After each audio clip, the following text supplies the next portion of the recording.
Chapter 6. Fit for a Queen. Eliezer had his fingers deep inside the mouth of a particularly large camel. "And you're sure he's had no more problems since the abscess was drained?" he asked, as he fixed the shorter, broader man with his best no-nonsense look. "Quite sure, sir. He could hardly eat when he had that sore tooth in there, but now he's making up for lost time." The camel keeper affectionately rubbed the huge camel's neck as Eliezer carefully and gratefully removed his fingers from the animal's sticky mouth. "He is certainly a big boy. If you recommend him, I'll take him, and he'll be the caravan leader." The selection of the lead camel was an important job, but Eliezer was in a hurry, and he still had 9 more camels to inspect. "As you wish, sir, but if I may add, on a long journey like this, it's not just the size of the camel that's important, but also his nature. Is he smart? Does he want to please you? Or is he looking for a fight?" The broad-shouldered camel keeper was turning out to be quite the philosopher. Eliezer had had many dealings with the man since Abraham's camp never moved. But as a boy, he'd known his father, who was rather a quiet, reserved man. "As I said, I'll take your advice and—" The camel keeper took this as the perfect opportunity to launch into a lengthy description of this camel's particular merits, starting at the day of his birth and working forward. Eliezer ran his hand through his hair and started to feel his stress rising. The sheer amount of things he had to do began to overwhelm him. He mastered his impulse to run around yelling and tried to focus on what the man was saying. "And that's why we call him the king, sir," the man said, satisfied. "Is it really?" Eliezer replied, trying his best to feign rapt attention. "Now, Javi, I have 9 more camels to select and absolutely no time in which to do it. Do you think we might—" Javi immediately cut him off with a relaxed shrug. "Ever since Gabby came running home and told me he'd been chosen to go, I've had him down in the corral checking over every inch of those camels. He'll have the finest beasts from the Nile to the Euphrates if I have anything to do with it." "This side of the River Jordan will be just fine, Javi. No need to go all the way to the Euphrates," Eliezer chuckled. "Yes, sir, and might I just add how very grateful I am to you for choosing my boy to go with you."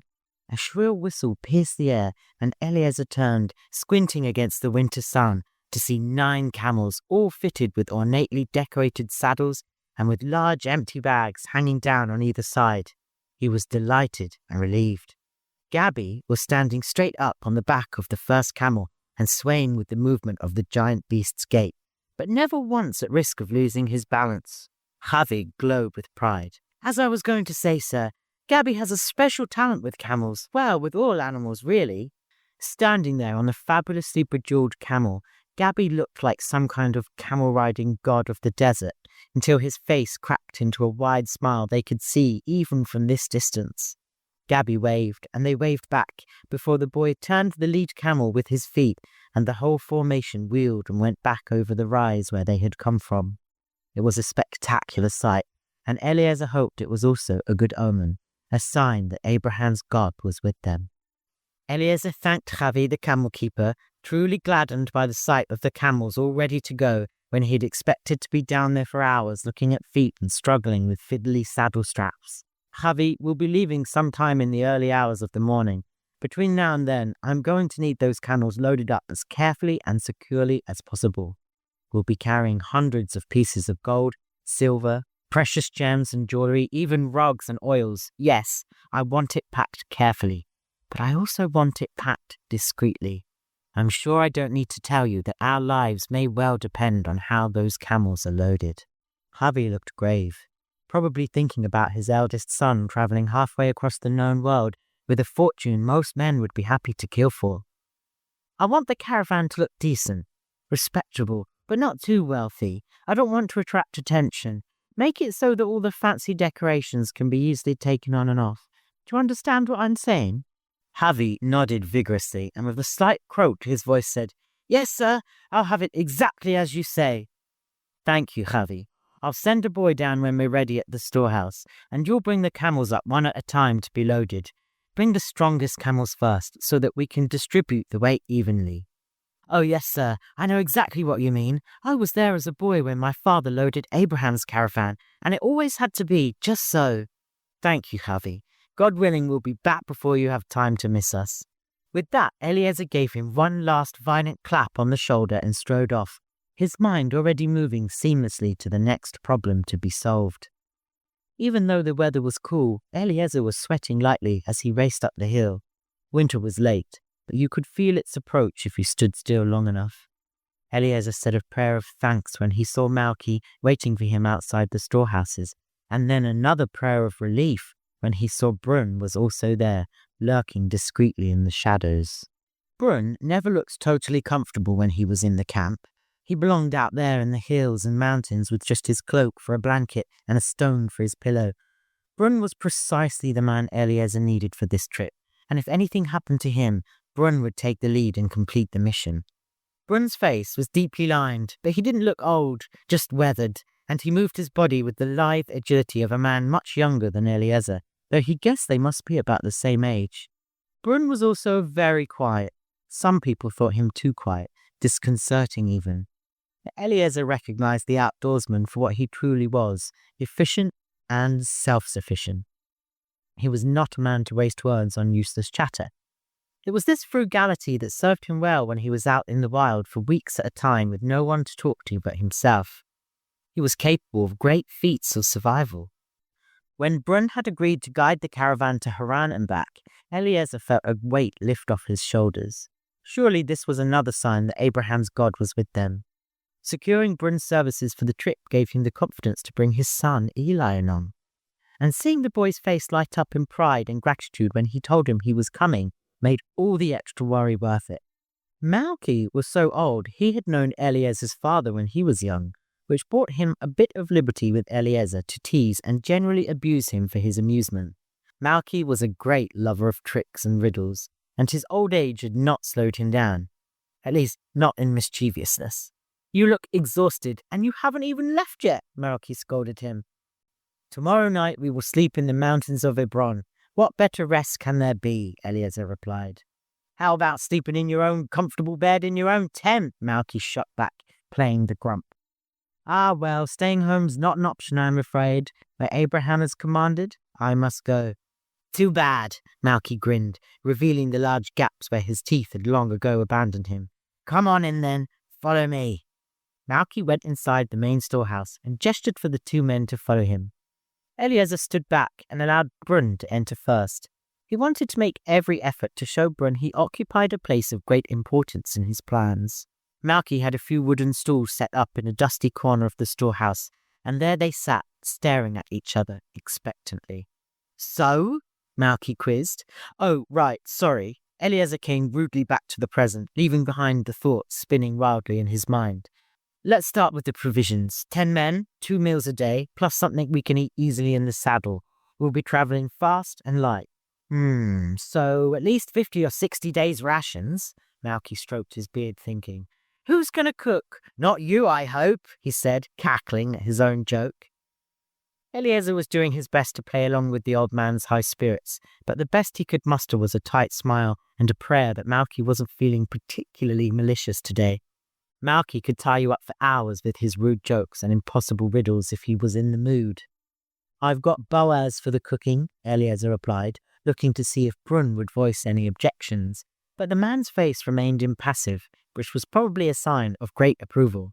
"Oh, you've managed to tear fat Boaz away from his even fatter wife? How did you manage it? He probably jumped at the chance to take a break from her, didn't he?" This time, Eliezer's laugh was genuine, and he was reminded that despite Malky's age, he was very well connected with the goings-on of the camp's day-to-day life. He never forgot a name or a face that went with it. The corners of Brun's mouth twitched ever so slightly. "I knew it!" Malky shouted triumphantly, but picking up on Eliezer's seriousness, he quickly became businesslike. "Well, if it's Boaz you've got to do the cooking, then the provisioning will not be difficult at all. I'll set aside the sacks of grain and beans, dried figs, plenty of nuts, a cask of olive oil, some vinegar." Malky tapped his finger on his chin thoughtfully. "Wine?" he asked, raising an eyebrow at Eliezer. Eliezer, in turn, passed the question over to Brun. "Well," Brun cleared his throat as if he had not been expecting to speak. "Assuming you've chosen men of solid and sober disposition," he said, to which Eliezer nodded, "then each man can be given a small wineskin to carry with him on his camel, but to fill it he must come to you." Eliezer enjoyed the straightforward practicality of this answer. It would avoid squabbling and fighting, since wine was almost always the cause of strife between men, and he could keep a close measure of who was drinking and how much. He nodded, grateful once more that he would have Brun by his side. Agreed, Eliezer nodded at Malky to continue. That just leaves the perishable items. I'll put up cheese, milk and yogurt in goat skins as usual, plus some apples, onions and pomegranates, as many as I can fit in here and there. Oh, and the bread. I've already got Hannah working herself half to death to double bake as many bread rolls as she can manage, which will be quite a few if I know my Hannah. Eliezer smiled enthusiastically. That's a great idea, Malky. And how many water skins can you give me? Brun cleared his throat again. Pack the water skins empty, he rasped. We'll be able to fill them less than an hour after we leave, and the water there is very sweet. It will last much longer in the skins. Are you sure, Brun? I don't like the idea of leaving without any water, Eliezer asked him. But Brun simply leaned back on his little stool, impassive. He wasn't the kind of man who would repeat himself. Oh, good, Eliezer said to Malky. You heard the man. Consider it done, Malky said. I'll attach the water skins last so you can refill them easily as you go. I think that's everything, unless you have something to add, Brun. Honey, hyssop, mandrake and myrrh. Brun listed off the items, but gave no explanation. Eliezer wasn't sure what they were for. Well, except the honey. There wasn't a man, woman or child on earth who would turn down honey. Malky supplied the answer. And I've a dozen other medicines I can supply you, Brun, if you know what to do with them. No, those are the only ones we'll need. Might do more harm than good to take medicines we don't properly understand. Thank you, Brun, Eliezer said, and he meant it. He hadn't had time to think about what he would do if he or one of the other men were to fall ill. Malky, give Brun the medicines and anything else he asks for, and God willing we won't need them. Good, Malky clapped his hands together. Now let's get down to the good stuff, the gold. Brun unexpectedly stood up then. I should leave, sir. This is not my business. Eliezer was confused. Please stay, Brun. There will be no secrets between us, and if you're to bring us safely home, you'll need to know what we're carrying. Plus, if anything happens to me, I expect you to carry on and complete the mission. My Lord Abraham has not long left in this world, and we must not let him down. Brun reluctantly sat down on his little three-legged stool and resumed his impassive demeanour. Malky, my Lord Abraham has commanded that we take with us a bride price fit for a queen. That means gold, silver, rugs, oils, and he waited for Hagar to be out of the room before he commanded it, said Malky, cackling mischievously, slapping his thigh with myrrh. If Hagar knew that you were making off with all the loot, she'd chase you down. Eliezer coughed discreetly and wondered how Malky managed to know so much about what happened in the privacy of Abraham's tent. Brun spoke, cutting through Malky's laughter with a harsh question. Abraham thinks that if he sends enough gold and jewels to the old country, that will be enough to find a bride for Isaac. Malky and Eliezer both gawped at him. They had not expected him to say such a thing. Surprising them even further, Brun continued, because I do wonder if we'll be travelling all that way only to return empty-handed. What noble woman would agree to leave with us, even for all the riches in the world? Eliezer was going to answer the question, but Brun had yet more to say. And my Lord Isaac, is there a woman on this earth who would truly suit him? Is it fair to either party to bind them together when a mismatch is inevitable? Eliezer had never heard Brun string so many words together at once in his life, and on a subject so far removed from his usual daily dealings that, for a minute, he actually didn't know what to say. Thankfully, Malky never suffered such an ailment as speechlessness, and joined Brun in his speculations. That's right, Brun. You happen to know Isaac very well indeed. You were there that day on the mountain. Malky slapped his thigh again, this time as if solving a great mystery. None of us were there at the... Brun struggled to find the right words. He never talked about this subject, though he had been asked many times and by many people. None of us were there at the altar. We were lower down, where my Lord Abraham commanded us to wait.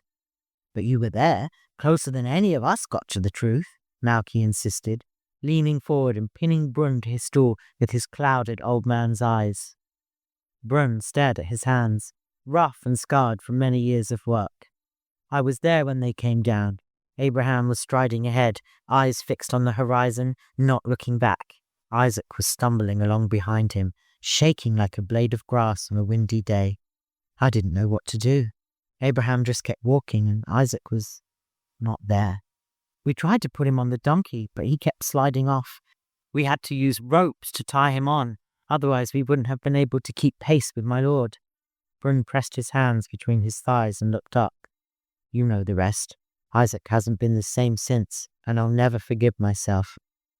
Malky leaned forward and patted the quiet man on the shoulder, reassuring him. You did nothing wrong, and Isaac has never forgotten what you did for him that day. Why else would he have chosen you to take him and his mother's tent down to the Negev? When something needs to be done, Brun, everyone knows you're the man to do it.